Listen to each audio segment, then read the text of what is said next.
வணக்கம், என் பெயர் தர்ஷினி. இந்த காலை வேளையில் மீண்டும் உங்களை எங்கள் ஆராதனை சந்திப்பதற்கு எனக்கு மிகவும் மகிழ்ச்சியாக இருக்கிறது.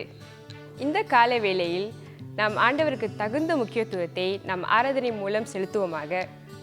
ஆராதனைக்கு செல்வதற்கு முன்பாக உங்கள் கையடக்க தொலைபேசியை ஓசையற்ற நிலையிலோ அல்லது சுவிட்ச் ஆஃப் நிலையிலோ வைத்துக் கொள்ளுங்கள். நீங்கள் தனி நபராக இந்த ஆராதனையில் கலந்து கொண்டால் உங்கள் ஹெட்ஃபோன்ஸ் அல்லது இயர்ஃபோன்ஸை பயன்படுத்தி கொள்ள கேட்கிறோம்.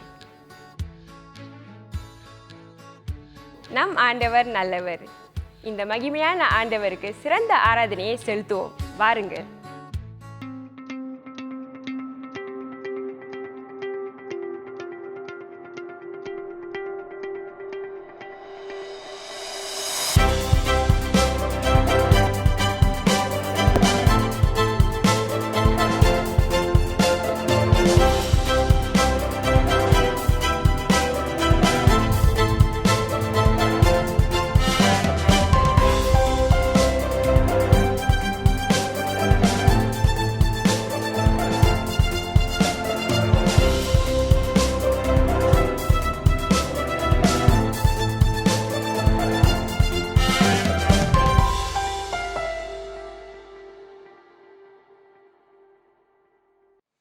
மீண்டும் இந்த ஒரு ஆராதனையிலே இந்த காணொளி மூலமாய் ஆண்டவரை ஆராதிக்கும்படியாய் உங்களை சந்திப்பதிலே நாங்கள் மிகவும் சந்தோஷப்படுகிறோம். Very happy to worship God together with you through this online service.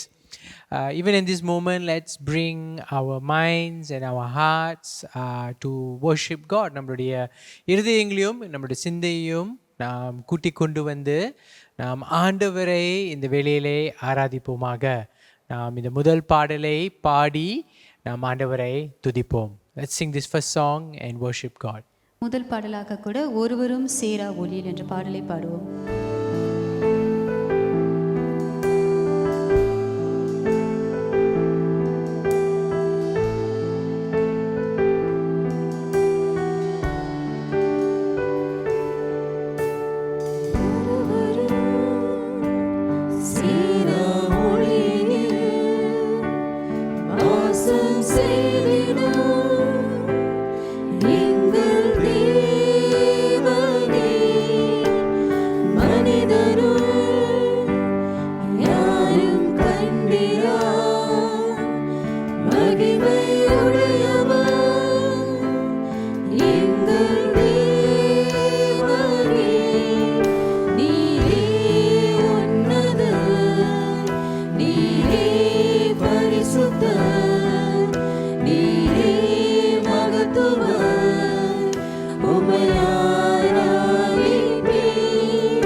பிதாவின் பிரசனத்தில் தேவ குடும்பமாக இணைந்து வந்திருக்கிறோம். அவருக்கு துதியும் சோஸ்திரம் செலுத்தவும், அவரது பரிசுத்த வார்த்தையை கேட்டு பெற்றுக்கொள்ளவும், உலகத்தின் தேவைகளை அவர் முன் கொண்டு வரவும், நமது பாவங்களுக்காக அவரது மன்னிப்பை கேட்கவும், அவரது கிருபையை நாடவும், அவர் குமாரனாகிய இயேசு கிறிஸ்துவின் மூலம் நம்மையே அவரது பணிக்காக ஒப்புக்கொடுக்க வந்திருக்கிறோம். நமக்கு பாவமில்லை என்போமானால் நம்மை நாமே வஞ்சிக்கிறவர்களாய் இருப்போம்.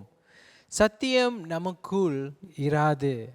நம்முடைய பாவங்களை நாம் அறிக்கையிட்டால் பாவங்களை நமக்கு மன்னித்து எல்லா அநியாயத்தையும் நீக்கி நம்மை சுத்திகரிப்பதற்கு அவர் உண்மையும் நீதியும் உள்ளவராய் இருக்கிறார்.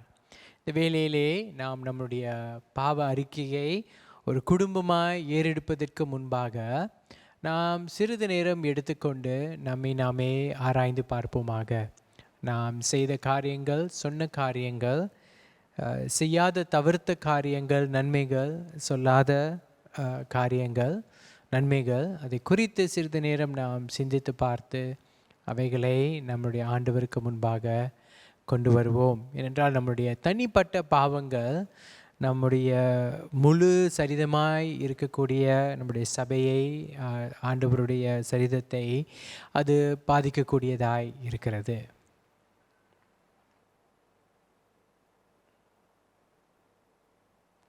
இந்த வேளையிலே கூட நாம் நம் பாவங்களை சர்வ வல்லமை உள்ள தேவனிடம் அறிக்கை செய்வோமாக. நாம் சேர்ந்து இந்த ஜெபத்தை ஏறெடுப்போம். சர்வ வல்லமையுள்ள தேவனே, எங்கள் பரம பிதாவே, உமக்கு விரோதமாகவும் எங்கள் அயலாருக்கு விரோதமாகவும் நினைவினாலும் வார்த்தையினாலும் செயலினாலும் தீமையானவைகளை செய்ததினாலும் அறியாமையினாலும் பலவீனத்தினாலும் செய்த எங்களுடைய எல்லா பாவங்களுக்காகவும் மெய்யாய் மனஸ்தாபப்பட்டு மனம் திரும்புகிறோம். எங்களுக்காக மரித்த உம்முடைய குமாரின் இயேசு கிறிஸ்துவின் மூலம் எங்களுடைய கடந்த கால பாவத்தை மன்னித்து உம்முடைய நாம மகிமைக்காக எங்களை நாங்கள் புது வாழ்வுடன் உம்மை சேவிக்க கிருபை செய்தருளும். ஆமென். நாம் இந்த வேளையிலே கூட நம்முடைய பரலோக தந்தையின் மன்னிப்பின் நிச்சயத்தை நாம் பெற்றுக்கொள்வோமாக. இந்த வார்த்தைகள் அவருடைய அன்பையும் அவர் நம்மை நிச்சயமாக மன்னிக்கிறார் என்ற அந்த நிச்சயத்தையும் நமக்கு கொடுக்கக்கூடியவைகளாய் இருக்கின்றன. தம்மிடத்தில் உண்மையாய் மனம் திரும்புகிற யாவரையும் மன்னிக்கிற சர்வ வல்லமை உள்ள தேவன் நம்முடைய கர்த்தராகிய இயேசு கிறிஸ்துவின் மூலம் உங்களுக்காக இறங்கி உங்கள் பாவங்கள் எல்லாவற்றையும் மன்னித்து அவைகளிலிருந்து உங்களை விடுதலையாக்கி சகல நன்மைகளிலும் உங்களை உறுதிப்படுத்தி நிலைநிறுத்தி உங்களை நித்திய ஜீவக்கரையில் சேர்ப்பாராக. ஆமென், ஆமென். தொடர்ந்து நாம் நம்முடைய ஆண்டவரை பாடல்கள் மூலமாய் ஆராதிப்போமாக. மன்னிக்கப்பட்ட ஜனமாக கூட தொடர்ந்து நாம் ஆண்டவரை ஆராதிப்போம். நீசர் உந்தனின் அழகை.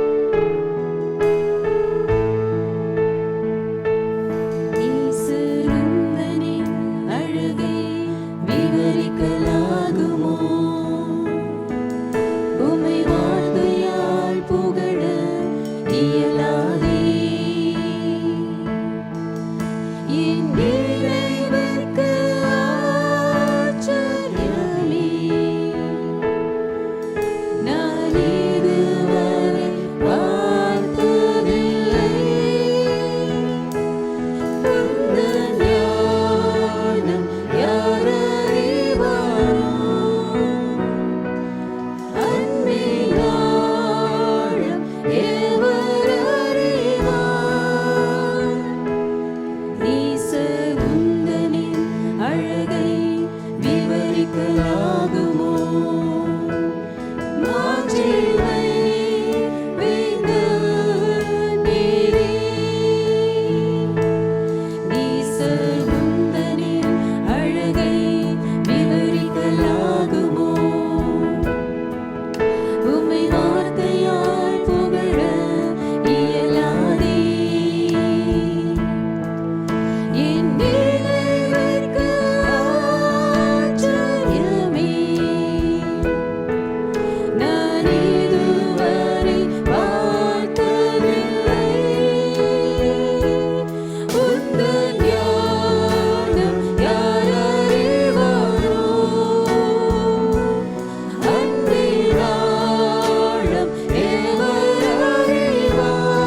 ஆண்டவரே, எல்லா மேன்மைக்கும் பாத்திரர் நீர். எல்லா நாமங்களுக்கும் மேலான நாமம் உடையவர் நீர். ஆண்டவரே, நீர் பரிசுத்தர், பரிசுத்தர், பரிசுத்தர். ஆண்டவரே, உம்முடைய நாமத்தை உயர்த்துகிறோம், போற்றுகிறோம், மனதார கூட நாங்கள் ஆராதிக்கிறோம். ஆண்டவரே, எல்லா துதிகளுக்கும் ஆண்டவரே நீர் மட்டுமே பாத்திரராக இருக்கிறீர். ஆண்டவரே, இப்படிப்பட்ட ஆண்டவரே ஆராதிக்க நீர் எங்களுக்கு கொடுத்த வாய்ப்புக்காக உமக்கு நாங்கள் நன்றி செலுத்துகிறோம். ஓ நன்றி, நன்றி, நன்றி. ஆண்டவரை தொடர்ந்து கூட உம்முடைய வார்த்தையை நாங்கள் ஆசீர்வதிக்கிறோம். உம்முடைய வார்த்தையை கொண்டு வரக்கூடிய தேவரே, உம்முடைய ஊழியக்காரரை கூட நாங்கள் ஆசீர்வதிக்கிறோம். ஆண்டவரே, உம்முடைய வார்த்தையானது இன்னும் எங்களை மாற்ற உமக்கென்று ஆண்டவரே நீர் எங்களை உருவாக்கும்படியாக நாங்கள் ஜெபிக்கிறோம். நன்றி செலுத்தி இயேசுவின் நாமத்தில் ஜெபிக்கிறோம் எங்கள் நல்ல ஆண்டவரே, ஆமென். கர்த்தருக்கு ஸ்தோத்திரம். இன்று தேவ செய்திக்கென்று எடுத்துக்கொள்ளப்பட்ட வேத பகுதி யோனா 2ஆம் அதிகாரம் வசனங்கள் 1-10 வரை. யோனா 2ஆம் அதிகாரம் வசனங்கள் 1-10 வரை. அந்த மீனின் வயிற்றிலிருந்து யோனா தன் தேவனாகிய கர்த்தரை நோக்கி விண்ணப்பம் பண்ணி, என் நெருக்கத்தில் நான் கர்த்தரை நோக்கி கூப்பிட்டேன், அவர் எனக்கு உத்தரவு அருளினார். நான் பாதாளத்தின் வயிற்றிலிருந்து கூக்குரலிட்டேன், நீர் என் சத்தத்தை கேட்டீர். சமுத்திரத்தின் நடு மையமாகிய ஆழத்திலே நீர் என்னை தள்ளிவிட்டீர். நீரோட்டம் என்னை சூழ்ந்து கொண்டது, உம்முடைய வெள்ளங்களும் அலைகளும் எல்லாம் என்மேல் புரண்டது. நான் உமது கண்களுக்கு எதிரே இராதபடிக்கு தள்ளப்பட்டேன். ஆகிலும் இன்னமும் உம்முடைய பரிசுத்த ஆலயத்தை நோக்குவேன் என்றேன். தண்ணீர்கள் பிராண பரியந்தம் என்னை நெருக்கினது, ஆழி என்னை சூழ்ந்தது, கடற்பாசி என் தலையை சுற்றி கொண்டது. பர்வதங்களின் அடிவாரங்கள் பரியந்தமும் இறங்கினேன். பூமியின் தாழ்பாள்கள் என்றென்றைக்கும் என்னை அடைக்கிறதாயிருந்தது. ஆனாலும் என் தேவனாகிய கர்த்தாவே, நீர் என் பிராணனை அழிவுக்கு தப்புவித்தீர். என் ஆத்துமா என்னில் தோய்ந்து போகையில் கர்த்தரை நினைத்தேன். அப்பொழுது என் விண்ணப்பம் உமது பரிசுத்த ஆலயத்திலே உம்மிடத்தில் வந்து சேர்ந்தது. பொய்யான மாயையை பற்றி கொள்ளுகிறவர்கள் தங்களுக்கு வரும் கிருபையை போக்கடிக்கிறார்கள். நானோவெனில் துதியின் சத்தத்தோடே உமக்கு பலியிடுவேன். நான் பண்ணின பொருத்தனையை செலுத்துவேன். இரட்சிப்பு கர்த்தருடையது என்றான். கர்த்தர் மீனுக்கு கட்டளையிட்டார், அது யோனாவை கரையிலே கக்கிவிட்டது. ஆமேன். இது தேவனுடைய வசனம். தேவனுக்கு ஸ்தோத்திரம். ஆண்டவரை நோக்கி கூட இந்த நேரத்தில் நாம் ஜெபம் செய்வோமாக. ஆண்டவரே, இந்த நாளுக்காக நன்றி செலுத்துகிறோம். இந்த நாளில் கூட ஆண்டவரே உமது வார்த்தையை பெற்றுக்கொள்ளவும், ஆண்டவரே உமது சமூகத்தில் வந்து உம்மை ஆராதிக்கும் கொடுத்த ஸ்லாக்கியத்துக்காக நன்றி செலுத்துகிறோம் ஐயா. இந்த நேரத்தில் கூட ஆண்டவரே நீர் எங்கள் மத்தியில் பேசும்போது கூட நாங்கள் ஜெபிக்கிறோம். உமது வார்த்தையானது எங்களை பலப்படுத்தவும், ஆண்டவரே எங்களை உருவாக்கவும், ஆண்டவரே நீர் வழிநடத்தும் கூட ஜெபிக்கிறோம். ஆண்டவரே உமது ஆவியானவர் தாமே எங்களை வழி நடத்தட்டும்.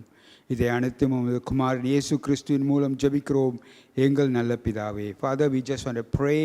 We want to thank you for this day that you have given us to come and worship and to receive your word. And Lord, we pray that you will guide us through your Holy Spirit to receive your word and to grow in your love, God. We pray all this in Jesus' name. Amen. இந்த இந்த நாளின் பிரசங்கத்தின் தலைப்பு வந்து நிச்சயமானதும் நித்தியமுமான அன்பு. Today's message is entitled Unfailing and Everlasting Love. A question that we could ask is, where do I find this unfailing and everlasting love? The Bible points us to God. ஒரு முக்கியமான கேள்வி நம்ம என்ன கேட்கலாம் என்றால், இந்த நிச்சயமானதான நித்தியமுள்ள அன்பை நாம் எங்கேருந்து பெற்றுக்கொள்வோம், யாரிடத்திலிருந்து நாம் அதை பெற்றுக்கொள்வோம் என்று வேதாகமம் நமக்கு ஆண்டவரை காட்டுகிறது. In 1 John 4:16 it says, and so we know and rely on the love God has for us. God is love. Whoever lives in love lives in God and God in them. 1 யோவான் 4வது அதிகாரம் 16வது வசனம் இப்படியாக சொல்கிறது. தேவன் நம்மேல் வைத்திருக்கிற அன்பை நாம் அறிந்து விசுவாசித்திருக்கிறோம். தேவன் அன்பாகவே இருக்கிறார். அன்பில் நிலைத்திருக்கிறவன் தேவனில் நிலைத்திருக்கிறான், தேவனும் அவனில் நிலைத்திருக்கிறார். தேவன் அன்பானவர் என்று சொல்கிறது. அவர் எவன் அன்பில் நிலைத்திருக்கிறானோ அவன் தேவனின் நிலைத்திருப்பான் என்று இந்த வசனம் சொல்கிறது. This verse says that God is love, and whoever lives in love lives in God, lives in them, lives in love. In Jeremiah 31:3 we see it says, I have loved you with an everlasting love. I have drawn you with an unfailing kindness. எரேமியா 31:3 அதிகாரம் இப்படியாக சொல்கிறது. பூர்வ காலம் முதல் கர்த்தர் எனக்கு தரிசனையானார் என்பாய். ஆம், அநாதி சிநேகத்தால் உன்னை சிநேகித்தேன், ஆதலால் காரூணியத்தால் உன்னை இழுத்து கொள்கிறேன். அநாதி சிநேகத்தால் உன்னை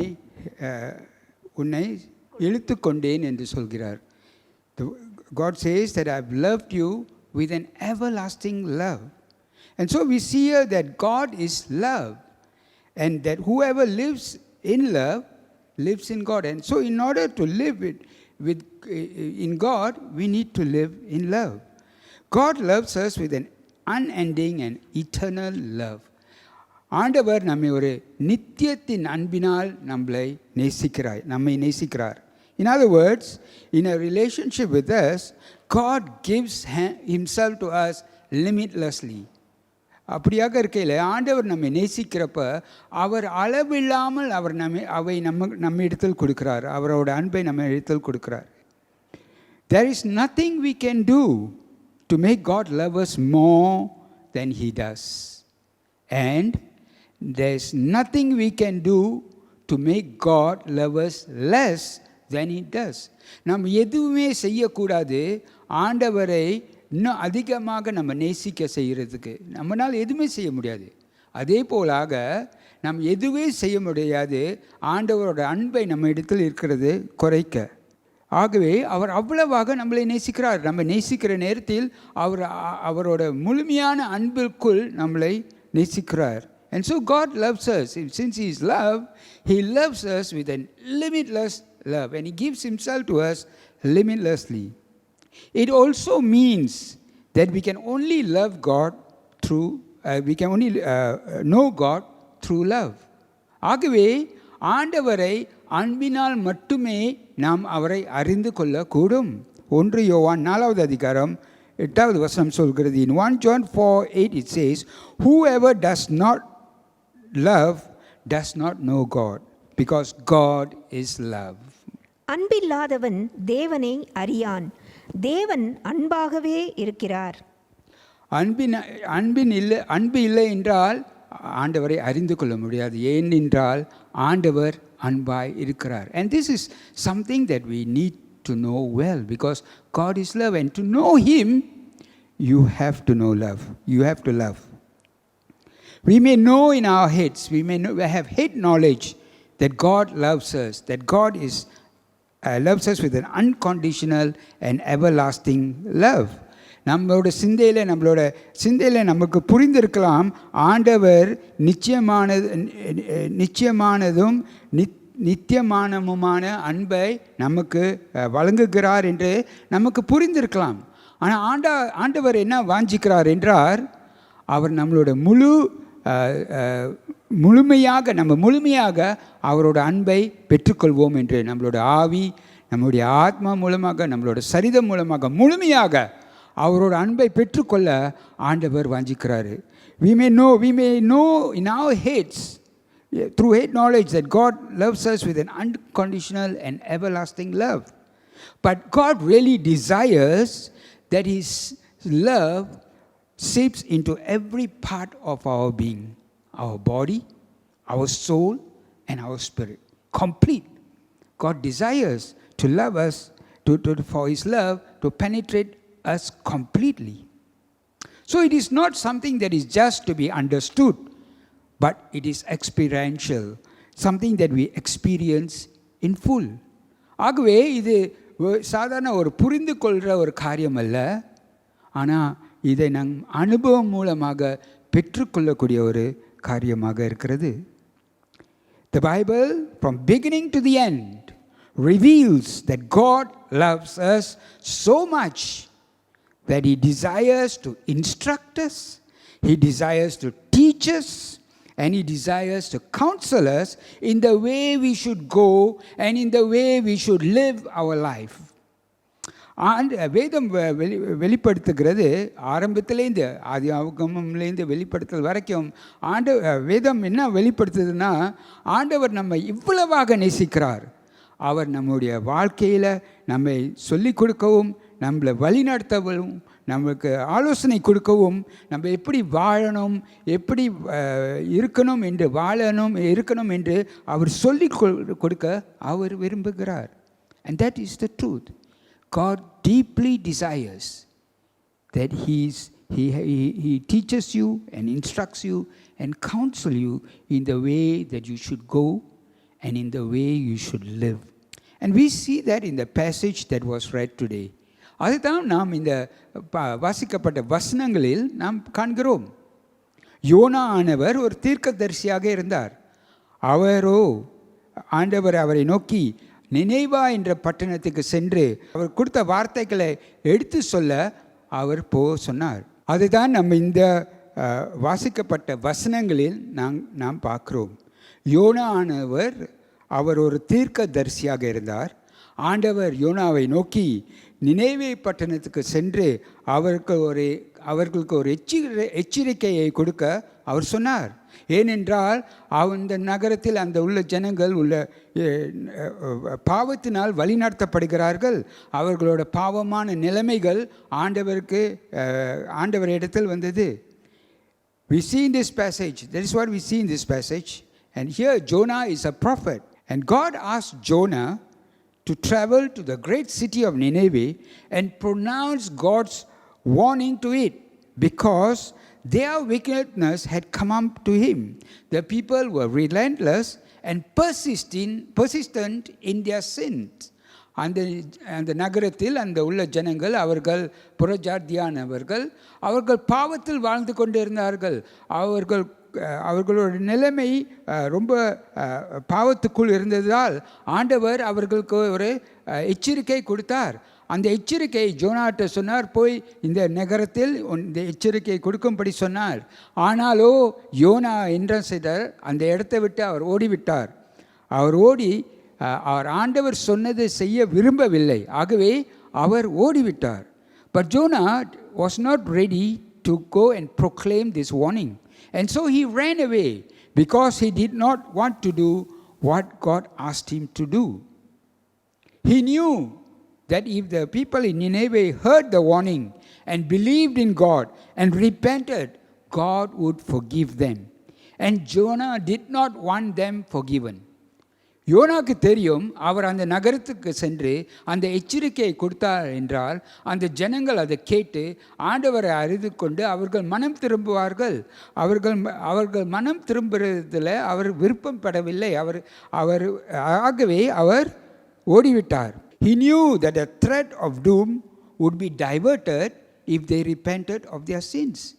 யோனாக்கு தெரியும், அவர்கள் மனம் திரும்பினாங்க என்றால் ஆண்டவர் அவர்களை மன்னிப்பார் என்று அவர் அறிந்திருந்தார்.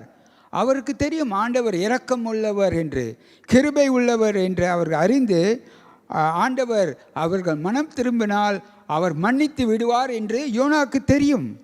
ஆகவே ஆண்டவர் அவர்களை மன்னிக்க கூடாது என்று அவர் விரும்பினார். Jonah knew that if the people heard the warnings, they would repent and God would forgive them, because he knew that God was gracious and compassionate. God was willing to forgive them, but Jonah was not ready to forgive them because he felt that they did not deserve to be forgiven.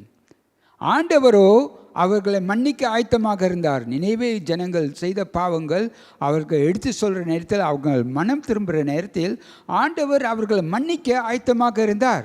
ஆனாலோ YONO ஆனவர் அவர்களை மன்னிக்க அவர் ஆயத்தமாக இல்லை. ஏனென்றால் அவர் விரும்பவில்லை அவர்கள் மன்னிக்கப்பட வேண்டும் என்று. சில நேரங்களில் நாம் கூட அந்த மாதிரி இருக்கிறோம் இல்லையா? Sometimes we have that feeling too, isn't it? When someone's actions or behavior are so bad that you feel that they do not deserve to be forgiven. சில நேரங்களில் சிலரோட நடத்தையோ செய்கிற காரியமோ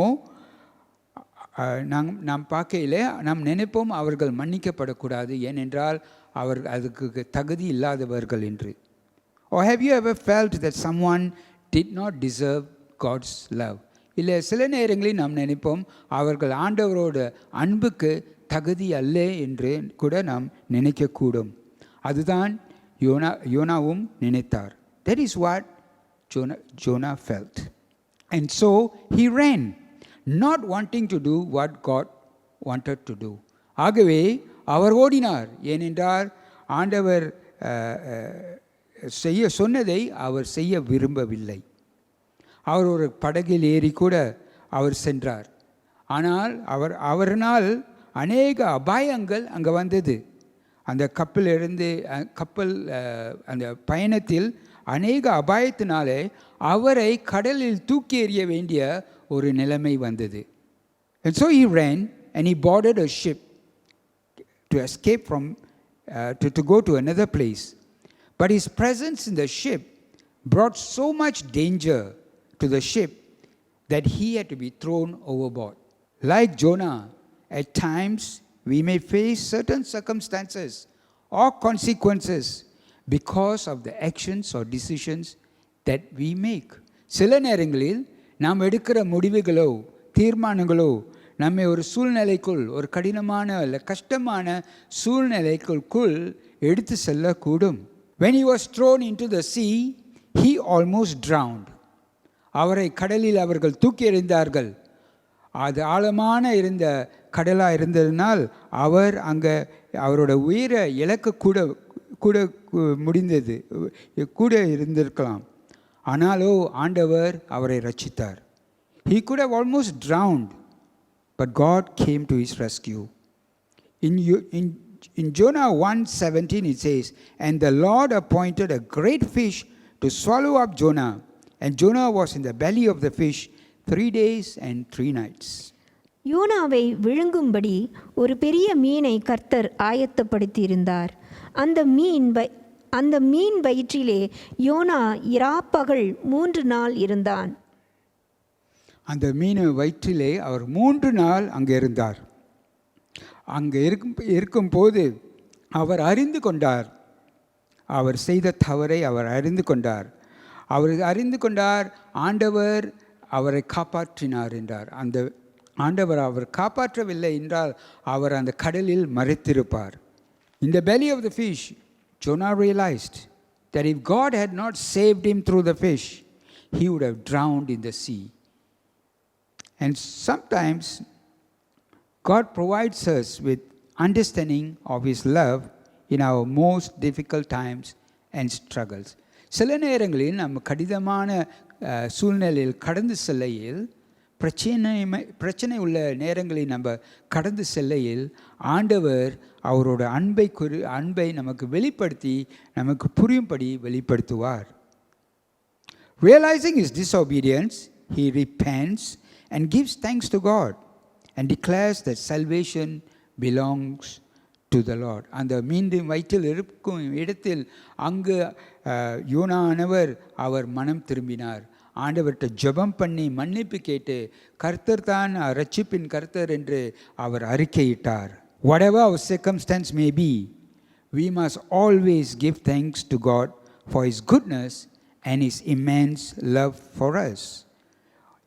In 1 Thessalonians 5:18 it says, "Give thanks in all circumstances, for this is God's will for you in Christ Jesus." எல்லாவற்றிலேயும் ஸ்தோத்திரம் செய்யுங்கள், அப்படி செய்வதே கிறிஸ்து இயேசுவுக்குள் உங்களை குறித்து தேவனுடைய சித்தமாய் இருக்கிறது. எல்லா சூழ்நிலைகளிலும் நாம் நன்றி செலுத்துவோம் ஆண்டவருக்கு. ஏனென்றால் அவர் நல்லவராக இருக்கிறார். அவர் மகத்தான அன்பு நமக்காக அவர் செலுத்துகிறார். The near-death experience that Jonah went through was the result of his own rebellion to God. And God did not abandon him to the consequence of his action. இந்த கடினமான சூழ்நிலை யோனா கடந்து சென்றார். மரணம் நடந்திருக்குமா, மரணத்துக்கு உள்ள அந்த சம்பவத்தில் அவர் கடந்து சென்றார். ஆனால் அது அவர் செய்த முடிவினால் வந்த சூழ்நிலைகள். ஆண்டவரோ அந்த சூழ்நிலையில் கூட அவரை கைவிடவில்லை.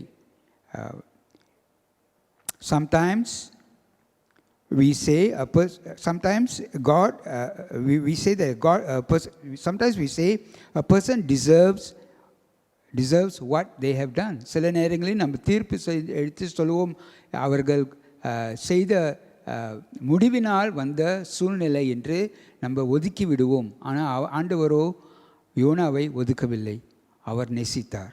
God did not abandon Jonah, but God was there for him. God was faithful to Jonah even though Jonah was disobedient to him. ஆண்டவரோ யோனாவை கைவிடவில்லை. யோனா கீழ்ப்படியாமல் போனாலும் ஆண்டவர் அவரை கைவிடவில்லை. And so in the belly of the fish, Jonah repented and prayed, and God responded. ஆகவே அந்த மீனின் வயிற்றில் இருக்கும்போது அவர் மனம் திரும்பி அவர் ஜெபம் பண்ணினார், ஆண்டவரோ பதில் அளித்தார். In Jonah 2:10 says the fish vomited him onto the beach.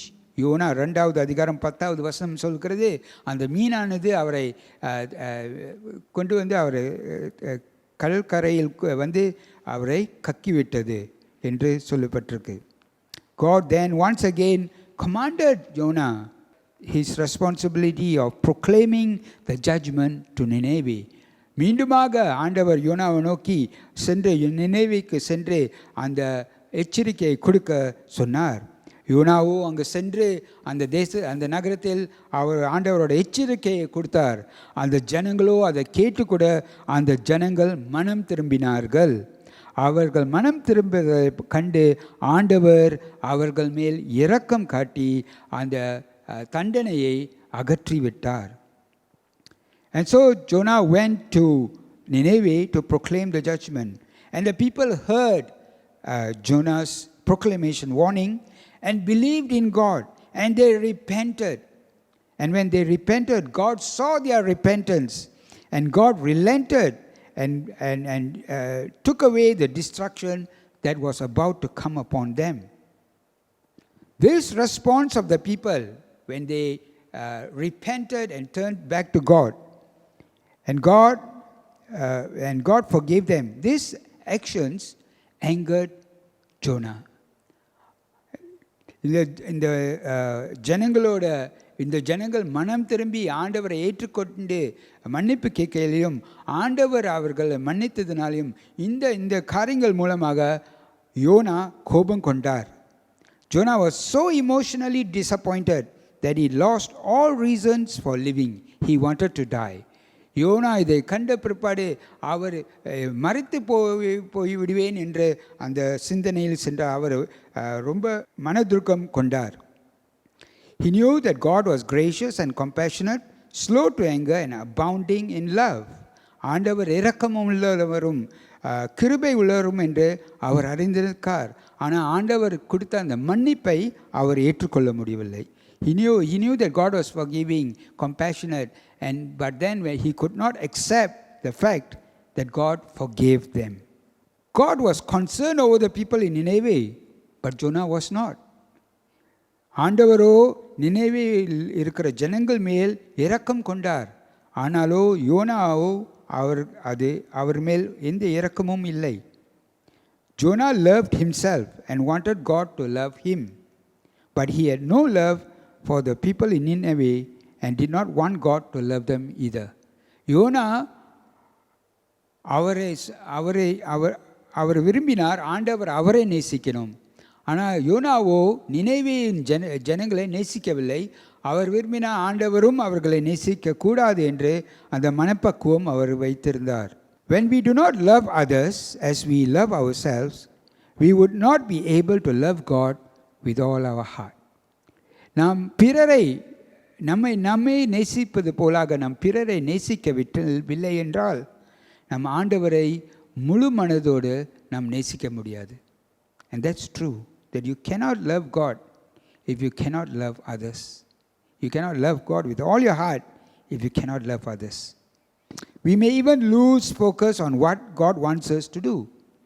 நாம் பிறரை நேசிக்க முடியவில்லை என்றால், நாம் ஆண்டவரை முழுமையாக நேசிக்க முடியவில்லை என்றால், நாம் ஆண்டவர் என்ன நமக்கு செய்ய சொல்கிறாரோ அதை செய்யாமல் கூட நாம் இருப்போம். Similarly, unwillingness to accept God's love for others can cause us to move or keep away from God. அதே போலாக நாம் மற்றவர்களை நம்ம நேசிக்கவில்லை என்றால், ஆண்டவர் அன்புக்குள் மற்றவர்களை நேசிக்க முடியவில்லை என்றால் நம்ம ஆண்டவரை விட்டு விலகி போகக்கூடும்.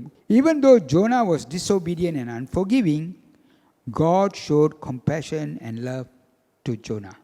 யோனா ஆண்டவரை கீழ்ப்படியாமல் இருந்தாலும், அவரோட உள்ளத்தில் ஒரு மன்னிக்க முடியாத நிலைமை இருந்தாலும் ஆண்டவர் அவர் மேல் இரக்கம் காட்டினார், அன்பு காட்டினார்.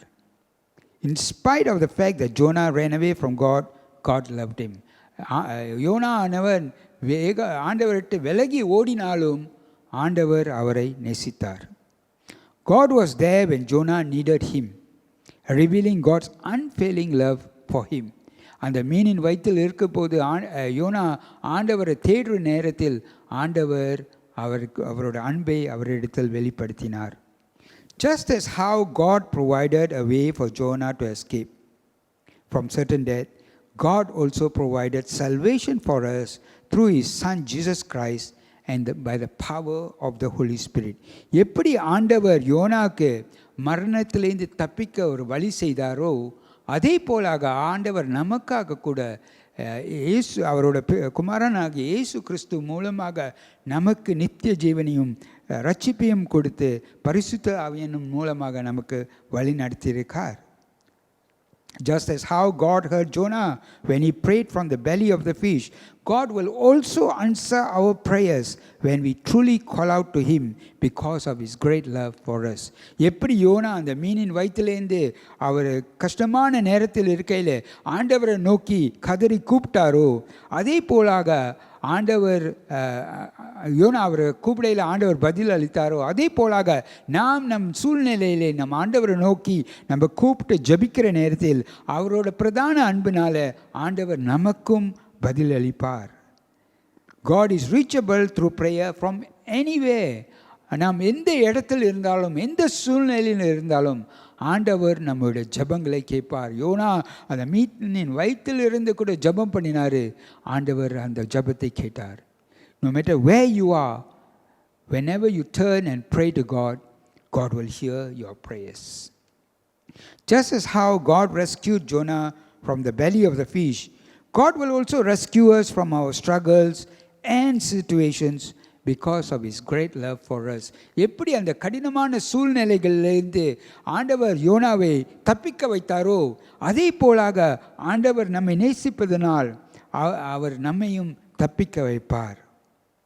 Just as God demonstrated His love for Jonah and the people of Nineveh, God also demonstrates His unfailing and everlasting love for all through His Son Jesus Christ and adopted us as His children through the works of the Holy Spirit. எப்படி ஆண்டவர் அவரோட அன்பை யோனாவுக்கும் நினைவே உள்ள ஜனங்களுக்கும் காட்டினாரோ, அதே போலாக நம்ம எல்லோருக்கும் கூட ஆண்டவர் இயேசு கிறிஸ்து மூலமாக அவருடைய அன்பை முழுமையாக வெளிப்படுத்துகிறார். அவர் பரிசுத்த ஆவியான மூலமாக நம்மை அவர் கூட அவர் புத்திர பிள்ளைகளாக பெற்றுக்கொள்ள செய்கிறார். Just as God was with Jonah, God is also with you. எப்படி ஆண்டவர் யோனா கூட இருந்தாரோ, அதே போலாக ஆண்டவர் எப்பொழுதும் உங்களோட கூட இருப்பார். Just as God loved Jonah with unfailing love, God also loves you with His unfailing love. எப்படி ஆண்டவர் யோனாவை நிச்சயமானதுள்ள அன்பினால் நேசிக்கிறாரோ, அதே போலாக நம்மையும் கூட நிச்சயமான உள்ள அன்பினால் நேசிக்கிறார். ஆண்டவரோட அன்பு நித்தியதானது இருக்கிறது. His God's love is everlasting. So whatever your situation may be, perhaps you are struggling with, like Jonah, with unforgiveness or even loneliness. ஆகவே உங்களோட சூழ்நிலை எதாக இருந்தாலும், ஒருவேளை யோனா போலாக மன்னிக்க முடியாத நிலைமையாக இருக்கலாம், அல்லது தனிமையாக இருக்கிற ஒரு நிலைமையாக இருக்கலாம், அல்லது ஆண்டவர் மேல் விசுவாசம் வைக்க முடியாத ஒரு நிலைமையாக இருக்கலாம். உங்களுக்கு நீங்கள் செய்த திட்டங்கள் நிறைவேறவில்லை, நீங்கள் போட்ட முயற்சிகள் பலன் கொடுக்கவில்லை என்று ஆண்டவர் மேல் சந்தேகங்கள் இருக்கலாம். You could be struggling to believe in God because the things that you did or planned did not work out as you planned. Just like Jonah, he didn't want them to be forgiven. And you may be disappointed and may cause you to doubt God. Or like Jonah, you may be disappointed with the actions of others or your own actions. அல்லது YONO போலாக மற்றவர்கள் செய்கிற காரியத்தை குறித்து உங்களுக்கு ஒரு வேதனை இருக்கலாம், அல்ல உங்கள் சொந்த நிலைமையை கண்டு நீங்கள் வேதனையில் இருக்கலாம். அல்லது நீங்கள் ஒரு நோயிலேயோ இல்லை ஒரு இழப்பிலேயோ பாரப்பட்டு பிரச்சனையுடன் நீங்கள் ஆண்டவரிடத்தில் நெருங்க முடியாமல் இருக்கலாம். Or you may be suffering with illnesses or even a loss that is troubling you and it has prevented you from drawing closer to God. Whatever your challenge or struggle may be, would you turn to God's love? அது எந்த சூழ்நிலையாக இருந்தாலும், எந்த பிரச்சனையாக இருந்தாலும், நீங்கள் ஆண்டவரோட அன்பு இடத்தில் திரும்புவீர்களா? He will restore you and guide you with His unfailing and everlasting love. நீங்கள் அவர் இடத்தில் திரும்பும் நேரத்தில் அவர் நித்தியமுமான உள்ள அன்பிற்குள் உங்களை வழி நடத்துவார்.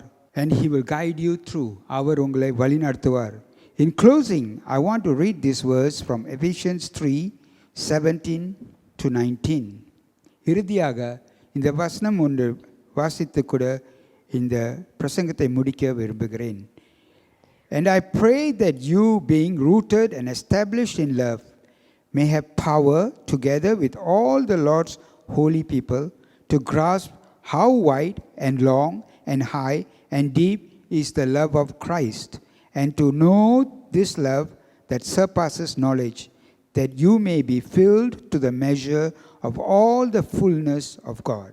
விசுவாசத்தினாலே கிறிஸ்து உங்கள் இருதயங்களில் வாசமாய் இருக்கவும், நீங்கள் அன்பிலே வேரூன்றி நிலை பெற்றவர்களாகி, சகல பரிசுத்தவான்களோடும் கூட கிறிஸ்துவினுடைய அன்பின் அகலமும் நீளமும் ஆழமும் உயரமும் இன்னதென்று உணர்ந்து, அறிவுக்கு எட்டாத அந்த அன்பை அறிந்து கொள்ள வல்லவர்களாகவும், தேவனுடைய சகல பரிபூரணத்தாலும் நிறையப்படவும், அவர் தமது மகிமையினுடைய ஐஸ்வர்யத்தின்படியே உங்களுக்கு அனுக்கிரகம் பண்ண வேண்டும் என்று வேண்டிக் கொள்ளுகிறேன். வாருங்கள் நாம் ஜெபம் செய்வோமாக. Let us pray. Father, thank you for loving us with an unfailing and everlasting love. May your love fill every area of our being, our body, our soul, and our spirit. We want to experience your love deeper than we have before. As Paul says, help us to grasp how wide, long, high, and deep the love of Christ is. Fill us to the full measure, Lord. For those who need help to turn to you and receive your love, may your Spirit guide and build them. May they too experience the fullness of your love. We ask this in the precious name of your Son, Jesus Christ. ஆண்டவரே, நாங்கள் நன்றி செலுத்துகிறோம். நீர் எங்களை நேசிப்பதினால், எங்களை நித்தியமும் உள்ள அன்பினால் நீர் எங்களை நேசிப்பதினால் நாங்கள் நன்றி செலுத்துகிறோம். ஆண்டவரே, உமது அன்பினால் எங்களை நிரப்பும். ஆண்டவரே, எங்களோட சரிதம், எங்களோட ஆவியாகவும் எங்களோட ஆத்மா நிரப்பப்பட நாங்கள் ஜெபிக்கிறோம். ஆண்டவரே, நான் உம்முடைய ஆழமான அன்பை உணரவும் ருசித்து பார்க்கவும் நாங்கள் விரும்புகிறோம் ஆண்டவரே. இன்னும் அதிகமாக பெற்றுக்கொள்ள எங்களை வழிநடத்தும் ஆண்டவரே. பவுல் சொன்ன பிரகாரம் எவ்வளோ ஆழமானது எவ்வளோ உயரமானது என்று இயேசு கிறிஸ்துவின் அன்பை அறிந்து கொள்ள எங்களை வழி நடத்தும் ஆண்டவரே. முழுமையாக பெற்றுக்கொள்ள எங்களை வழி நடத்தும் ஆண்டவரே. யார் யார் கஷ்டத்திலேயோ கடினமான சூழ்நிலையிலோ இருக்கிறார்களோ அவர்களை வழி நடத்தும் ஆண்டவரே. ஆசீர்வதியும். உமது ஆவினால் அவர்களை கட்டும் ஆண்டு வழி நடத்தும் ஆண்டவரே. அவர்களும் முழுமையாக உமது அன்பை பெற்றுக்கொள்ளவும் நிரப்பப்படவும் நீர் வழி நடத்தும் ஆண்டவரே. இதை அடுத்தும் எங்கள் கர்த்தரும் மீட்பரும் ஆகிய இயேசு கிறிஸ்துவின் நாமத்தில் ஜெபிக்கிறோம் எங்கள் ஜீவனுள்ள பிதாவே, ஆமென். கடைசி பாடலாக கூட மகிழ்ந்து நீ செல்வ என்ற பாடலை பாடுவோம்.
நாம் ஆண்டவருடைய ஆசீர்வாதத்தை பெற்றுக்கொள்வோமாக.